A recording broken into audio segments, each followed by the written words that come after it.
샬롬, 반갑습니다. 오늘 하루도 새 생명으로 하루를 시작하고 계신 성삼위 하나님의 성호를 찬양합니다. 오늘은 지난 시간에 이어서 16절서부터 강의하도록 하겠습니다. 지난 시간에 요한계시록 2장 15절까지 말씀을 드렸는데 오늘부터는 2장 16절서부터 우리 요한계시록 강해를 하도록 합니다. 16절에 그러므로 회개하라. 그리하지 아니하면 내가 네게 속히 임하여 내 입이 검으로 그들과 싸우리라. 아멘. 본문에 보니까 16절에 그러므로 회개하라라고 했습니다. 버가모 교회 또한 에베소 교회처럼 회개하라는 명령을 받고 있습니다. 회개만이 무서운 심판을 피할 수 있는 유일한 길이기 때문입니다. 사실 버가모 교회의 상황은 에베소 교회의 상황보다 더 나쁩니다.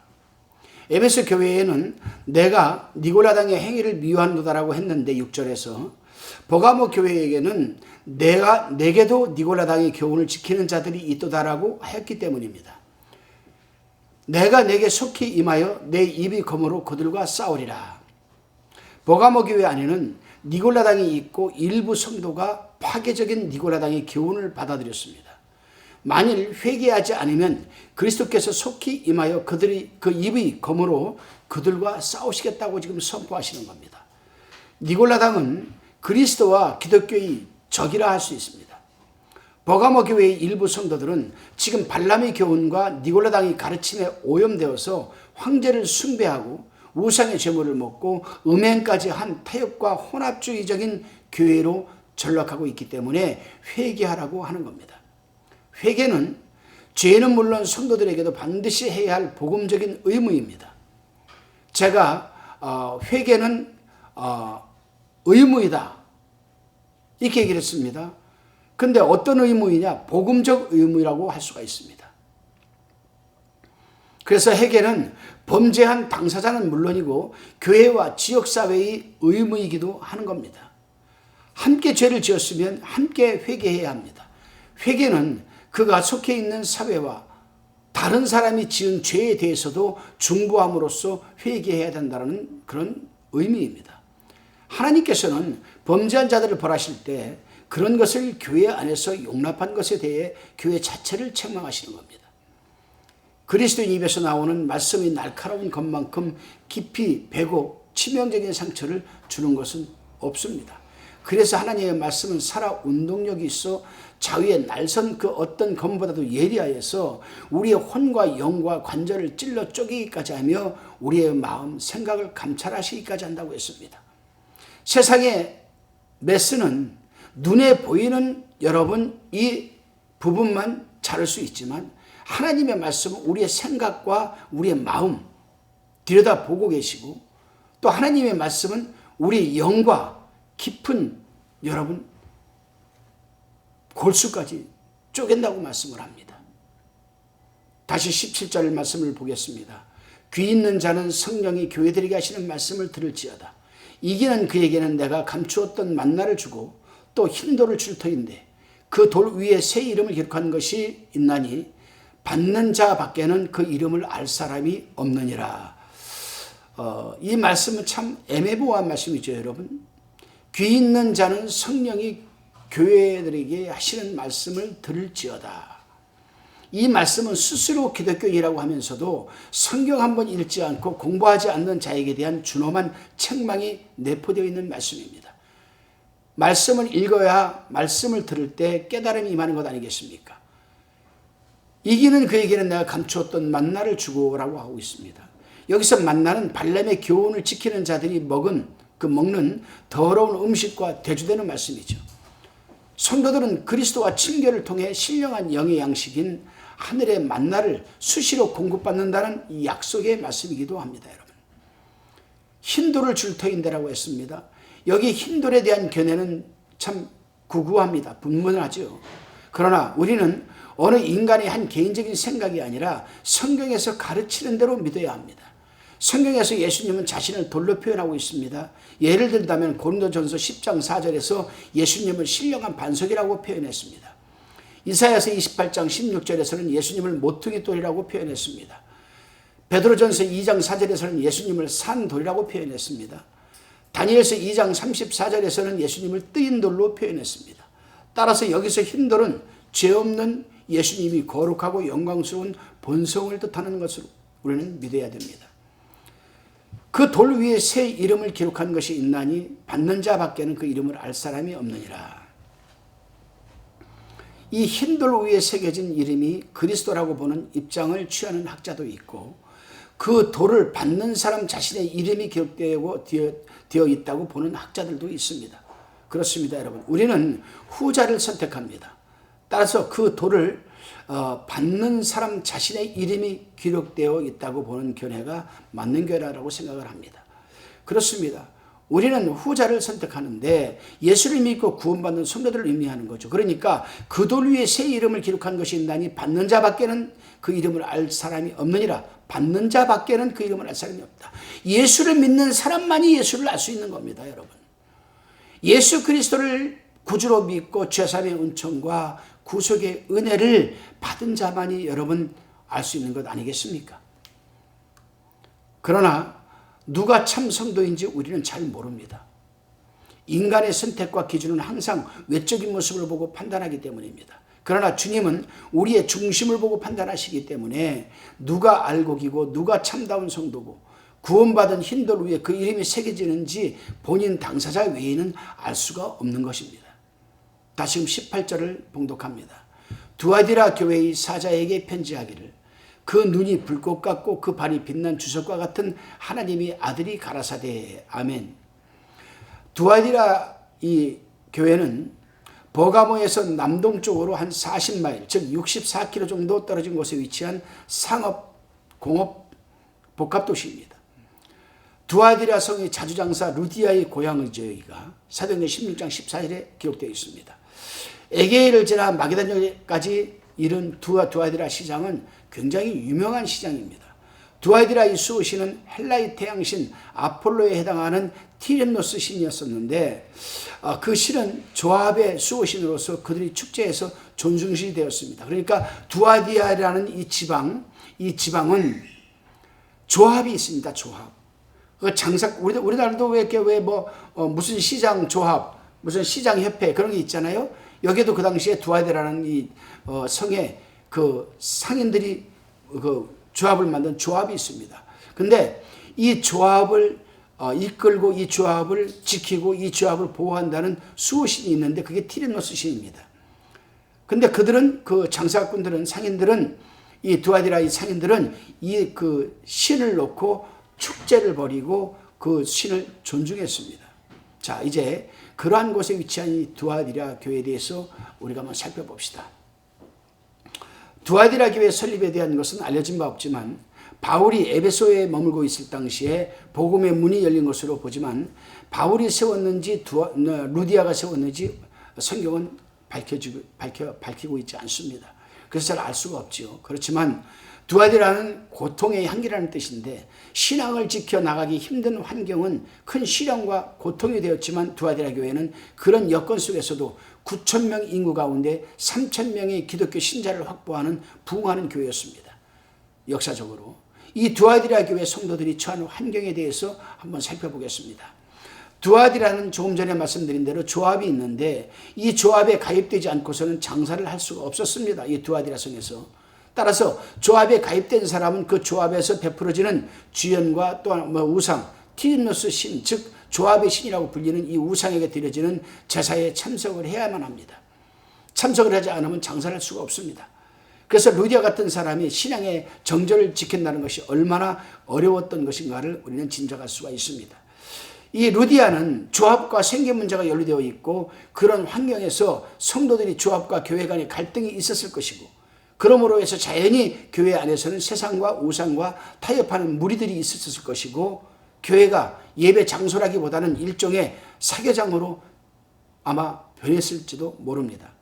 미국이 세계 교회의 참 중심이었고 본이 되었었죠. 그러나 어느 순간부터 미국에서 이 개혁주의, 보수주의 신학이 무너지고 어떤 그 메이첸 교수 같은 사람이 마지막 개혁주의, 보수주의 보루였었죠. 그 교수가 학자가 죽고 나서부터 미국은 빠르게 자유주의로 물들어가고 말았습니다. 그래서 자유주의로 물들어가다 들다 보니까 교회에서 교회가 맡아야 할, 또 감당해야 할 사명감이 전부 없어지는 거죠. 그래서 큰 교회들은 그 교회를 나중에 지역 주민들한테 사계장으로 오픈을 해버려요. 예배드린 날만 예배드리고 나머지는 거기서 뭐 정보교환 처소 이러면서 교회가 한없이 무너지게 돼버리고만 겁니다. 바로 두아디라가 그런 상황이었습니다. 두아디라 교회가 눈이 불꽃 같고 그 발이 빛난 주석 같은 하나님의 아들이 가라사대. 이제 이 두아디라 교회에 주님이 말씀하십니다. 7교회뿐만 아니라 계시록 전체에서 하나님의 아들이라는 표현은 여기에만 나옵니다. 그래서 하나님의 아들은 계시록 전체에서, 요한계시록에서 여기만 딱 나오는 표현이에요. 하나님의 아들이라는 칭호는 예수님이 지상에 계실 때 불려졌던 이름이고, 또 베드로는 주는 그리스도시요 하나님의 아들이라고 고백하여서 칭찬을 들은 적이 있습니다. 여기서 빛난 주석 같은 발과 불꽃 같은 눈은 모든 죄상을 정확히 꿰뚫어보고 엄하게 심판하시겠다는 하나님의 의지 표명의 표현이라 할 수가 있습니다. 다시 19절을 보니까 내가 내 사업과 사랑과 믿음과 섬김과 인내를 아노니 내 나중 행위가 처음 것보다 많도다. 여기서 내가 내 사업과라고 합니다. 주님은 두아디라 교회가 행한 일과 사랑의 믿음과 인내를 안다고 말씀하신 여기서 사업이란 헬라어로 타에르가라는 단어인데, 타에르가, 사업, 타에르가. 이 말은 행위를 말하는 겁니다. 행위. 그러니까 다시 말하면 하나님이 지금 여기서 내가 내 사업과 이렇게 얘기를 하죠. 그럼 이걸 갖다가 타에르가라는 사업을 타에르가라고 하는데, 이걸 번역을 하면 내가 내 행위와 사랑과 믿음과 성경 인내를 안 오니 이렇게 얘기를 하는 겁니다. 그러니까 행위들을 얘기하는 거예요. 두아디라 교회가 사랑을 실천하고 믿음을 지키고 어떻게 주님을 섬기고 인내했는가를 총괄적으로 표현한 말이 바로 이 여러분 사업, 즉 행위를 얘기하는 겁니다. 2장 2절에서도 같은 말이 쓰였는데 행위로 번역이 되었습니다. 사랑과라고 합니다. 여기서의 사랑은 아가페인데 처음 사랑을 잃어버렸던 교회와는 달리 두아디라 교회는 그 사랑이 넘치는 교회였었습니다.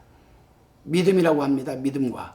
두아디라 교회가 세속적인 힘에 밀려서 믿음을 지키기 어려운 환경 속에서도 신앙을 지킨 것은 칭찬 들을 만한 일입니다. 여러분.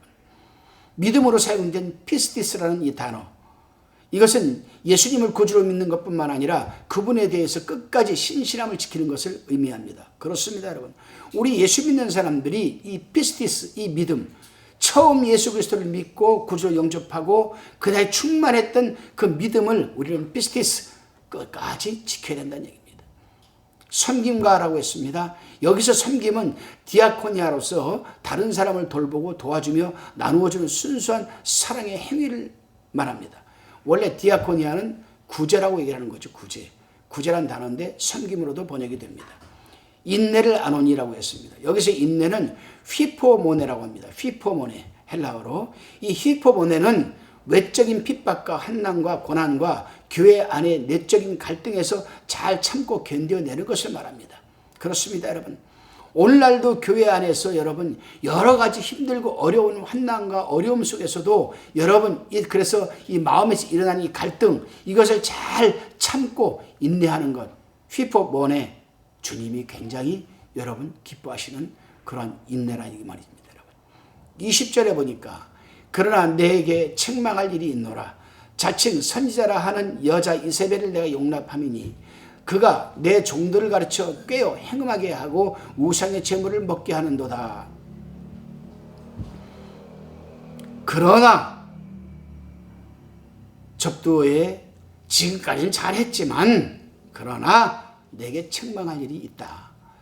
두아디라 교회는 칭찬받은 일도 있었지만 책망받은 일도 있었습니다. 에베소 교회는 자칭 사도 때문에 책망을 받았고 서머나 교회는 자칭 유대인 때문에 책망을 받았는데 두아디라 교회는 자칭 여선지자 때문에 책망을 받게 되는 겁니다.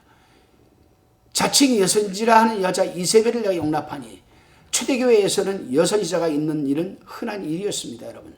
사도행전 21장 9절에 보면 참고가 될 겁니다. 여기서 여선지자는 하나님이 영을 받아 예언하는 사람을 의미합니다. 구약시대에는 미리암, 드보라, 훌다 같은 사람이 있었고 신약 시대에는 안나라는 여선지자가 있었습니다. 누가복음 2장 36절에 기록되어 있죠. 선지자는 교회 안에서 사도다움으로 존경을 받는 직책입니다. 주님은 본문에서 자칭 선지자라 하는 그 여자를 구약시대 이세벨로 지금 비유하고 있습니다. 이세벨로. 진짜 여자 선지자가 아니라는 거죠. 이세벨이 누군지 잘 알지 않습니까, 여러분? 여기서 계시, 예언의 은사를 받은 여자들이 교회에 덕을 세우는 경우도 있지만 대개는 이들은 교회를 문란하게 만드는 장본이라는 것은 예나 지금이나 동일합니다. 이들 중에는 대개가 거짓 선지자라는 데 문제가 심각한 겁니다. 두아디라 교회에서도 이 거짓 예언자들이 있었기에 주님은 단호하게 책망을 하고 있는 것입니다. 그들을 너희들이 용납을 왜 하느냐? 저도 교회를 여러 개를 세웠습니다마는 그럴 때마다 교회 안에서 예언 사역을 한다고 하는 여러분 집사, 전도사, 여목들이 있었습니다. 그러나 전 용납하지 않았습니다. 그래서 그들은 내 모르는 없을 때, 집회다 하고 없을 때, 내가 없을 때 성도들을 교회에서 오라고 해놓고 예언 사역을 해주는 것을 제가 들었습니다만 그 예언 사역으로 인해서 교회가 아주 뒤집어지는 거죠. 뒤집어져요. 예언 사역이라는 게 그렇게 쉽게 여러분 되어지는 게 아닙니다. 예언이라는 말이 여러분 히브리어로 나비란 뜻입니다. 나비. 예언이 뭐냐? 이 나비란 뜻이 뭐냐? 히브리어로 구약성경에서는 나비라고 합니다. 이 나비는 뭐냐면은 특별한 시기에 특별한 일을 위해서 하나님이 특별한 사람을 세워 기름을 부어서 성령의 감동을 받게 하고 하나님의 뜻을 전하게 하는 게 이게 예언임 사역입니다. 그러나 신약시대 와서는 그게 달라요. 예언이란 이 나비라는 뜻이 바뀝니다. 여러분 그래 구약시대 놓고 봅시다.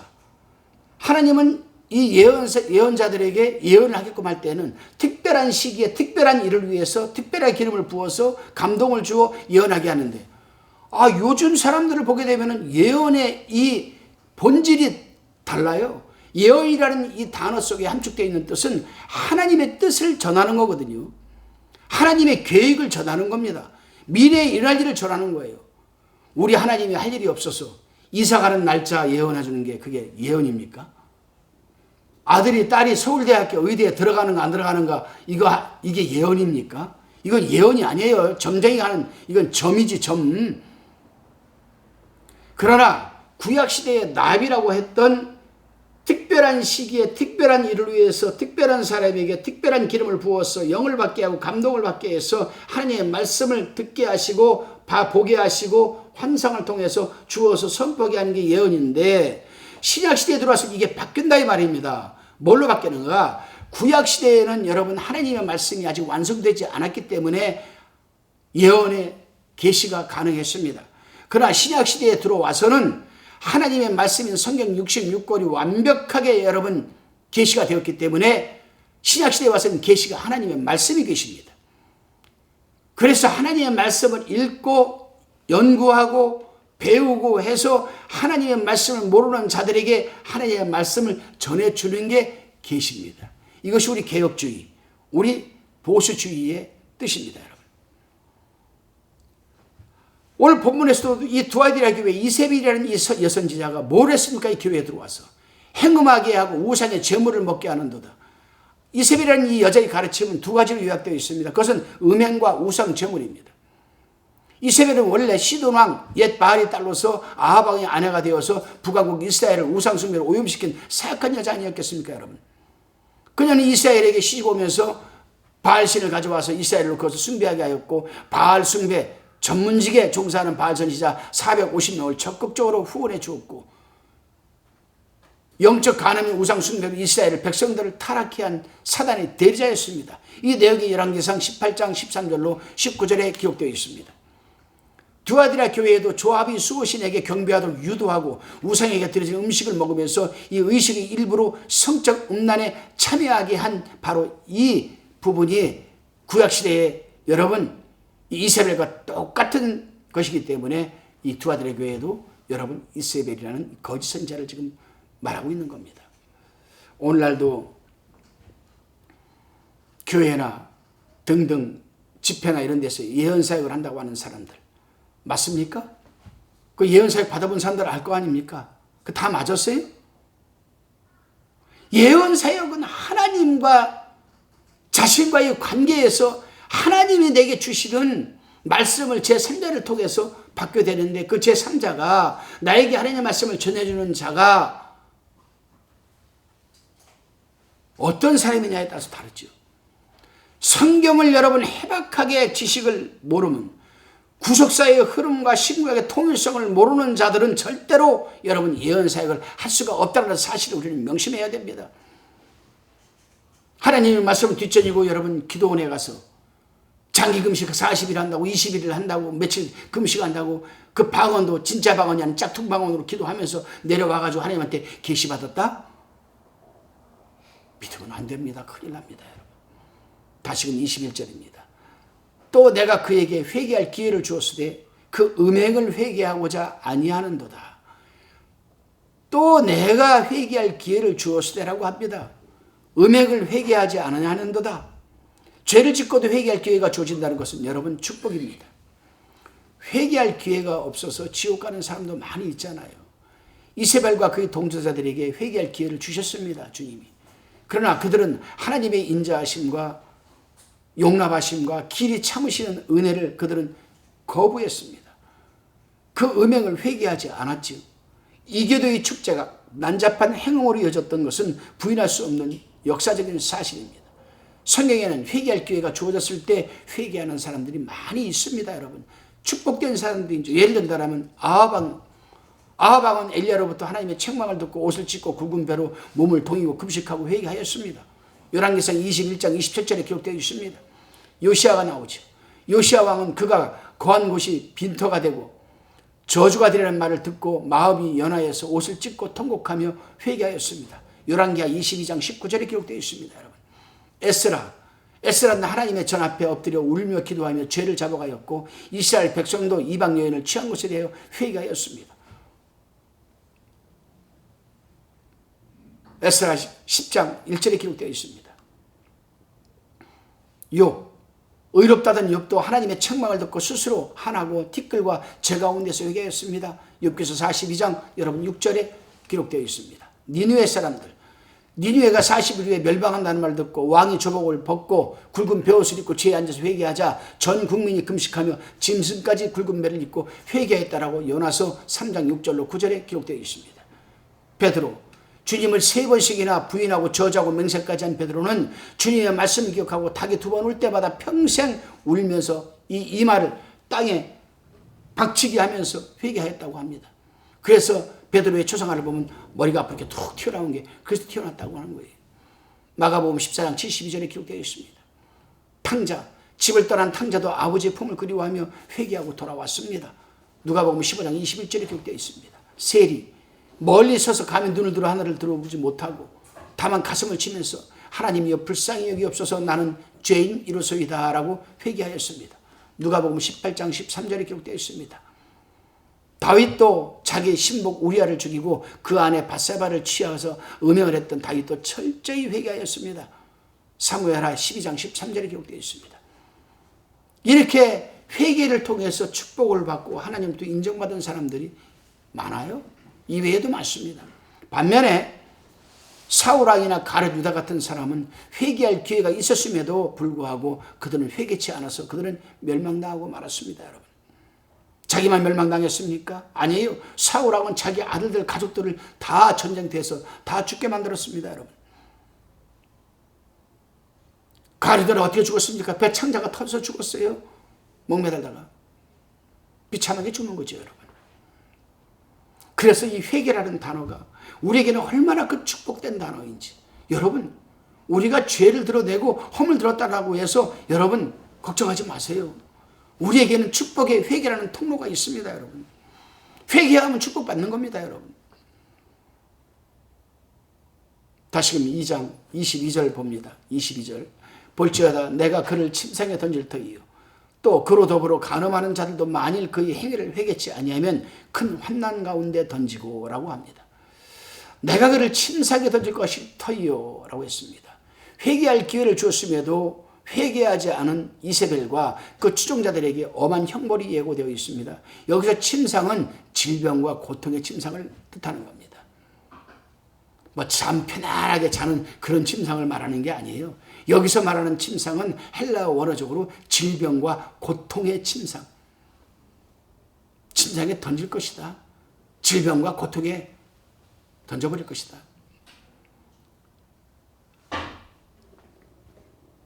이세벨 보십시오, 여러분. 그녀가 한때 즐기던 쾌락이, 또 그 쾌락의 침상이 그녀를 괴롭히는 고통의 침상으로 바뀌었잖아요. 죄에 대한 심판으로서 질병은 알려진 징계의 수단입니다. 실제로 초대교회에서 주의 성찬에 합당치 않게 참여한 고린도 교회 성도들은 약해지고 병들고 죽기까지 했습니다. 그래서 고린도전서 11장 27절에서 29절까지 읽어보십시오. 그래서 우리가 교회에서 성찬식을 받을 때에도 뭐 좀 마음이 불편하고 죄를 진 것을 깨닫게 되고 뭐 좀 그런 게 있으면 절대 성찬을 받아서는 안 돼요. 왜냐하면 질병에 걸려서 약해지고 죽기까지 할 수도 있기 때문에 성찬이 굉장히 중요한 겁니다. 오늘도 저는 구로동에 가서 여러분 성찬을 하고 왔습니다. 포도주와 떡을 받을 때에 제가 받기 전에 기도했습니다. 앞선 사람들이 받기 전에 저는 눈을 감고 하나님, 제가 오늘 성찬 받아도 되겠습니까? 마음이 불편한 건 없는지, 또 제가 죄와 허물이 드러난 건 없는지 돌이키게 하옵소서. 없으면 조용히 이 자리에 나가서 뒤로 나가게 해 주옵소서. 그러나 하나님은 받아도 된다. 그래서 떡 성찬 다 받고 왔습니다. 다시 큰 환난 가운데 던지고 오라고 합니다. 이세벨과 그 더불어 간음한 자들도 회개치 않으면 큰 환난 가운데 던지겠다고 하셨습니다. 이세벨이 꾀입에 빠져 우상 숭배에 동참한 자들은 거짓 선지자를 분별하지 못했죠. 여기서 환난이 무엇을 뜻하는지는 나타나 있지 않지만 23절 서두에 나온 또 내가 사망으로 그의 자녀를 죽이리니 내용으로 보아서 아마 고통스러운 죽음을 내포하고 있는 것이 분명합니다. 여러분, 영적 세계는 굉장히 무서워요. 영적 세계는 여러분 정말 우리가 상상을 초월하는 무서운 일들이 많습니다. 나 하나 잘못으로 인해서 내 가족이 잘못될 수가 있어요. 나 하나 잘못해서 내 가족들이 질병에 노출될 수가 있습니다. 나 하나 잘못해서 내가 질병에 여러분 질병으로 약해질 수도 있습니다. 다시 23절 봅니다. 또 내가 사망으로 그의 자녀를 죽이리니 모든 교회가 나는 사람의 뜻과 마음을 살피는 자인 줄 알지라 내가 너희 각 사람의 행위대로 갚아주리라 라고 합니다. 또 내가 사망으로 그의 자녀를 죽이리니 여기서 그의 자녀는 누구인가? 이세벨의 결의를 받아들여 이세벨을 영적 어머니로 생각하는 모든 자를 포함합니다. 그러므로 두아디라 교회에서 이세벨의 교훈을 따라 이겨 제사에 참여한 자들은 물론 그녀의 사상을 본받아 세상과 타협하는 그녀의 영적 자녀는 시대를 초월하여 이세벨의 자손으로 분류되는 것은 당연한 겁니다. 이런 사람들은 사망으로 내가 그의 자녀를 죽이겠다고 했습니다. 야, 이게 내가 사망으로 그의 자녀를 죽이겠다? 이게 무슨 말이냐? 확대 해석을 하면 두 가지 뜻이 있습니다. 첫째, 사람의 뜻과 마음을 살피는 나다. 그런데 내가 뭘 하게 되냐 예수님이 사망으로 그의 자녀를 죽이겠다. 예를 들어 쉽게 얘기하겠습니다. 성경을 벗어나서 성경을 자의적인 멋대로 비진리로 가르치고 그들을 이끌어가고 거기에 추종하는 세력들이 있습니다. 그러면 하나님께서는 그 교주를 추종하는 자녀들을 죽이겠다라는 거예요. 뭘로? 사망으로. 당연한 말씀입니다. 비진리를 받아들여야 내 영이 죽을 수밖에 더 있겠습니까, 여러분? 예수님은 그랬습니다. 하나님은 아담에게 중앙에 있는 모든 선악과는 네가 임의로 먹어라. 그러나 만약에 중앙에 있는 선악을 알게 하는 나무를 먹으면 내가 정령 죽으리라고 했습니다. 근데 죽었습니까? 안 죽었죠. 뭐가 죽었습니까? 하나님과 분리된 겁니다. 영이 죽은 겁니다, 여러분. 오늘 여기서 본문에서도 내가 사망으로, 영적인 사망으로 그 자녀를 죽이겠다. 지금 우리나라 대표적인 이단 가운데 두 군데가 하나님의 참 진리를 오묘하게 교묘하게 바꾸어서 그 교주가 가리키는 교리를 믿고 따라가는 사람이 있습니다. 그 사람은 죽는 거죠. 뭐가 죽어요? 영이 죽는 겁니다. 영이 죽는 거예요, 여러분. 명심해야 됩니다. 그렇기 때문에 모든 교회가 나는 사람의 뜻과 마음을 살피는 자인 줄 알지라고 했습니다. 우리는 본절에서 이세벨과 그 추종자들에게 한 경고가 이제는 모든 교회로 향하는데 유념을 해야 됩니다. 모든 교회는 예수 그리스도가 사람의 뜻과 마음을 살피는 자인 줄 알아야 됩니다. 여기서 뜻은 네프로우스입니다. 헬라어로 뜻, 네프로우스. 이거 뭐를 얘기하는 거냐? 심장이나 콩팥으로 번역되는 말로서 사람이 기질 또는 도덕적인 어떤 원동력을 가리킵니다. 하나님은 우리의 여러분 심장, 이 심장, 콩팥 이거를 예수님께서는 살피는 자라고 그래요.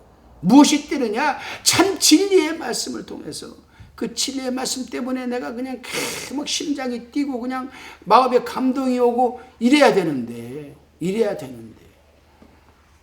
비진리는 운동력이 없기 때문에 생명력이 없기 때문에 뛰지를 않아요, 여러분. 뛰지를 않습니다. 불꽃 같은 주님의 눈앞에는 아무것도 숨길 수가 없습니다. 은밀한 데서 행한 모든 것이 주님의 눈앞에 벌거벗은 것처럼 드러나게 되어 있습니다. 교회가 이 사실을 안다면 주님을 속일 생각은 여러분 하지 말아야 됩니다. 내가 분명히 말씀드립니다. 여러분 보십시오. 지금 우리나라의 대표적인 이단들의 교주들 죽음이 가까우면 회개하는가 안 하는가 보십시오, 여러분.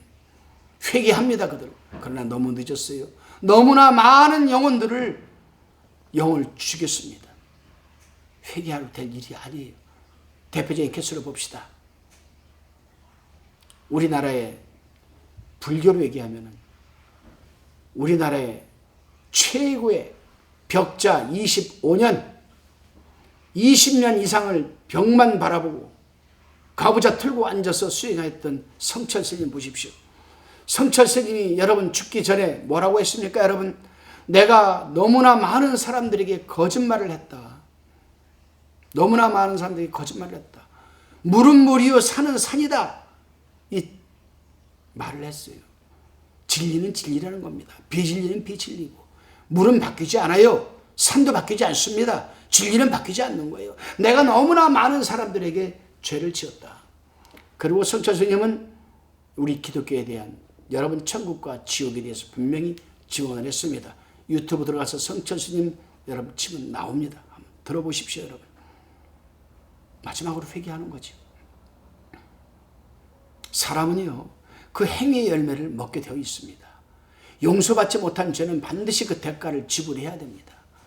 우리 인간의 심장과 폐입을 감찰하시는 주님은 공의대로 심판하시는 분이라고 에레미야서 17장 10절, 20장 12절에 분명히 기록하지 않았습니까? 다시 24절을 봅니다. 두아디라에 남아있어 이 교훈을 받지 아니하고 소위 사단의 깊은 것을 알지 못하는 너희에게 말하노니 다른 짐으로 너희에게 지울 것이 없노라, 이렇게 얘기를 합니다.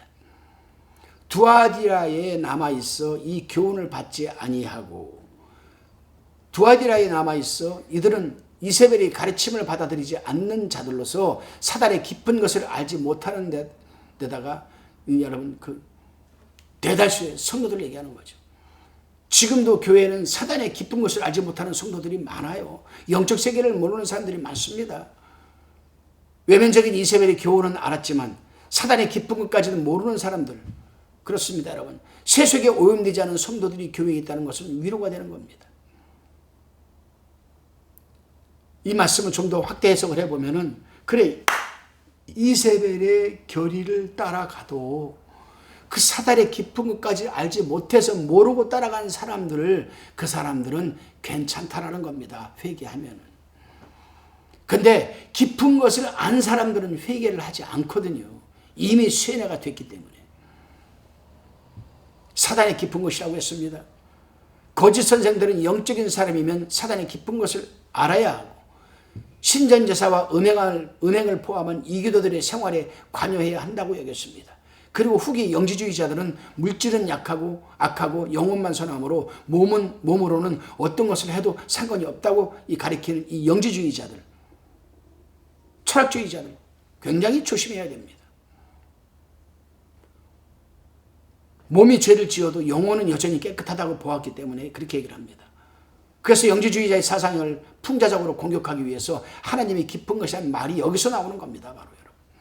고린도전서 2장 20절에 나와 있죠. 이세벨 집단도 자기들만 하나님의 기쁜 것을 안다고 주장하는 이들이 바로 이렇게 나온 거예요. 실제로 그들이 안다는 것은 하나님의 기쁜 것이 아니라 사단의 기쁜 것이죠, 여러분.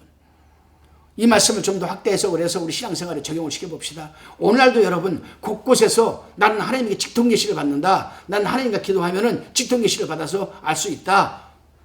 있어요. 있습니다.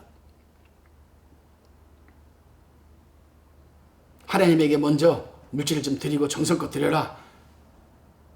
내가 오늘 몇 시부터 몇 시까지 하나님의 깊은 세계로 들어가겠다. 말은 그럴듯합니다. 하나님 깊은 곳으로 들어간대요. 여러분, 성령이 인도하지 않고서는 절대로 여러분 하나님의 깊은 곳에 들어갈 수가 없어요. 보세요. 사도 바울은요, 어려서 다소성에서 철학을 배웠고 자랐습니다. 그리고 그는 다메섹 도상에서 예수를 만난 이후로 제자들과 교제하지 않고 곧바로 아라비아 광야로 들어가서 3년 동안 깊은 하나님에게 여러분 교제를 해서 3층전까지 올라갔다가 왔어요. 근데 뭐라고 얘기를 합니까? 내가 이 말을 해도 너희는 아직 어려서 이해를 못할 것이다. 우리 속에 계시는 성령께서 여러분 우리를 붙들어 주셔서 우리에게 이런 감동을, 성경이 다 그렇게 기록되어 있어요. 에스겔도 성령의 감동을 받아서 여러분 성령에 이끌려서 여러분 환상을 받고, 스가랴도 그랬고, 이사야도 그랬고, 에레미야도 그랬고, 다 그랬습니다. 바울도 그랬고, 바울이 아드라무테노 항구에서 배를 타고 로마로 재판을 받으러 갑니다. 막 떠나자 얼마 안 가가지고 대풍이 몰아닥죠. 그 대풍 이름이 유라굴라입니다. 엄청난 대풍이 몰아쳤어요.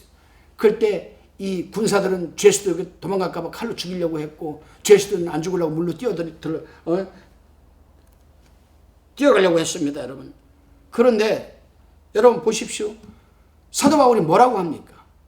어젯밤에 하나님께서 나에게 말씀하시기를 이렇게 얘기합니다. 아니, 사도 바울에게 하신 말씀이 하나님 누굴? 성령을 얘기하는 거예요.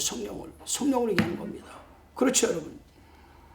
그런데 하나님의 진리를 벗어나서 우상에게 제사를 지내고 음행주의를 하는 사람이 그 속에 성령이 있겠습니까? 그 성령이 하나님의 기쁜 곳을 인도하겠습니까? 성령이 없는데 거짓말하는 거죠, 여러분. 그러니까 그들은 사단의 기쁜 것을 아는 것이지 하나님의 기쁜 것을 알지 못하는 거라 이 말입니다, 여러분. 다른 짐으로 너에게 지울 것이 없노라. 여기서 다른 짐은 이세벨의 교훈을 따르지 말라는 주님의 부탁 외에 다른 것으로 짐을 지우지 않겠다는 겁니다. 그래, 너희들은 다 좋아, 다 잘하는데 제발 이세벨의 교훈만큼은 따르지 말아라. 그게 너희들한테 큰 짐이다. 그거 이외에는 내가 말하지 않겠다, 그거죠, 여러분. 주님께서 25절에 보니까 다만 너에게 있는 것을 내가 올 때까지 굳게 잡으라. 두아디라 교회가 이세벨의 교훈을 받아들인 것 외에는 주님을 섬기는 일에 신실하였으므로 주님은 그 밖에 다른 것을 요구하지 않으시고 지켜온 신앙을 굳게 지킬 것을 부탁하고 있습니다. 본절에서 내가 올 때까지는 주님이 재림하실 때를 의미합니다. 우리는 우리가 물려받은 정서적 또 정신적 또 이 피스티적 이 믿음의 유산이 주님이 오실 때까지 굳게 붙잡고 있어야 됩니다. 다시 26절입니다. 이기는 자와 끝까지 내 일을 지키는 그에게 만국을 다스리는 권세를 주리니. 이기는 자와 끝까지 내 일을 지키는 그에게라고 했습니다.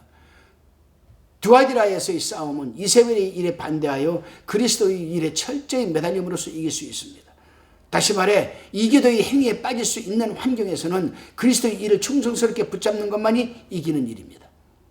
그렇습니다, 여러분. 오늘날도요, 내가 어떤 문제로 인해서 정말 힘들고 어려울 때, 모든 것을 포기하고 싶을 때 주님께서 우리에게 허락하신 그 믿음, 피스테스, 신실한 믿음을 붙들고 있는 것이 이기는 일이라 이 말입니다. 그렇습니다. 우리가 세속에 물들지 않고 죄악에 빠지지 않으려면 주님의 일을 더 열심히 그리고 꾸준히 하는 도리밖에 없습니다. 이것만이 피스티스, 믿음으로 이기는 자가 되는 줄로 믿으시기를 바랍니다. 만국을 다스리는 권세를 주니라고 했습니다. 이기는 자와 끝까지 주님의 일을 지키는 자에게는 두 가지 상급이 약속되어 있는 말씀입니다. 먼저는 만국을 다스리되 철장으로 다스리는 권세와 새벽별을 받게 됩니다. 여기서 만국을 다스리는 권세는 천년 왕국 때 주님과 함께 여러분 이 세상에 와가지고 다스리는 권세를 얘기합니다. 27절 그가 철장을 가지고 저희를 다스려 질그릇 깨뜨리는 것 같이 하리라. 나도 내 아버지께 받은 것이 그러하니라. 그가 철장을 가지고 저희를 다스려 질그릇 깨뜨리는 것 같이 하리라. 여기서 다스린다는 말은 문자적으로 지킨다는 뜻입니다. 무엇을 지킵니까? 양을 지키는 겁니다. 양을. 그러므로 철장은 나무 막대기 끝에 쇠를 입힌 목자의 지팡이라고 할 수가 있습니다. 악한 자들은 산산이 깨어지고 부서지는 질그릇에 비유되어 있습니다. 막대기로 질그릇을 깨뜨리는 격이 되니까 천년왕국 시대의 성도들의 권세가 얼마나 엄청난 것인가. 이 말씀은 시편 2장 2편 9절 그 말씀의 인용입니다. 다시금 28절에 보니까 내가 또 그에게 새벽별을 주리라. 새벽별을 주리라. 여기서 새벽별은 주님 자신을 가리킵니다. 계시록 22장 16절 참고하시기 바랍니다. 승리한 그리스도인이 받을 수 있는 가장 큰 상급은 그리스도 자신입니다. 왜냐하면 그리스도는 승리한 자들의 권세와 영광의 상징이기 때문입니다. 다시 29절입니다. 귀 있는 자는 성령이 교회들에게 하시는 말씀을 들을지어다. 이 말씀은 그리스도께서 교회들에게 주시는 교훈은 물론인 그 약속들의 귀를 기울여야 한다는 것을 뜻하고 있습니다. 성령이 하시는 말씀에는 천만 만번 귀를 기울여도 언제나 부족할 뿐입니다. 그렇습니다, 여러분. 우리는 이 장에서 몇 가지 교훈을 받게 됩니다. 첫째, 그리스도인은 어떤 이유로도 사업 때문에 신앙이 변질되거나 주님의 일을 등한히 해서는 안 된다는 교훈입니다. 신앙과 생활 문제를 정말 우리는 그래서 은혜롭게만 해야 됩니다. 두 번째로 그리스도인은 어떤 경우에도 세속적인 일과 타협하거나 환경에 지배를 받아서는 안 된다는 교훈입니다. 세 번째는 보고 듣고 예언하는 거짓 선지자들을 분별할 줄 알아야 됩니다. 그래서 우리는 분별력을 갖고 있어야 됩니다. 분별력을 갖는 일은 딱 한 가지입니다. 뭡니까 여러분? 말씀을 많이 읽으면서 기도해야 돼요. 그럴 때 성령께서 그 말씀을 읽은 것을 떠올리게 해주시고 성령이 여러분 감동을 주어서 분별을 갖게 하십니다. 네 번째로 사악한 사단의 미혹에 빠지지 않기 위해서는 영광 중에 오시는 주님을 바라보고 예수 그리스도에게 충성하여 그의 일을 열심히 하는 것이 신앙의 여러분 승자가 되는 것이요 상급을 받는다는 그런 교훈입니다. 여러분 우리는 오늘 2장 29절까지 강해를 했습니다마는 이제 점점 갈수록 이제 요한계시록이 3장서부터는 깊어져 갑니다. 요한계시록은 이 말세 지말의 시대의 마지막 시대에 주님이 주신 마지막 말씀입니다. 될 수 있는 대로 여러분들이 이해하기 쉽게 그리고 신구약 통일성과 여러분 구속사의 흐름을 따라서 쉽게 성경적으로 여러분 한 절 한 절, 한 장 한 장, 한 절 한 절 풀어서 여러분에게 강해하려고 합니다. 여러분 주변에서 요한계시록을 어렵게 생각하거나 또 요한계시록을 요즘 보게 되면 잘못 요한계시록을 여러분 강의하는 사람들이 많습니다. 무천년설, 후천년설 그거 다 비성경적입니다. 여러분 주변에 있는 분들한테 말씀을 하셔서 많이들 시청하시기를 바라겠습니다. 기도합니다. 하나님 감사합니다. 하나님 우리에게 주신 하나님의 은혜가 충만하게 도와주시고 오늘 아버지 하나님 요한계시록 2장 아버지 하나님 이 녹화를 통해서 더 많은 사람들이 하나님의 말씀을 듣고 이해하고 힘을 얻고 칭찬받는 주의 종들이 성도들이 되게 하옵소서. 예수님의 이름으로 기도하옵나이다. 아멘.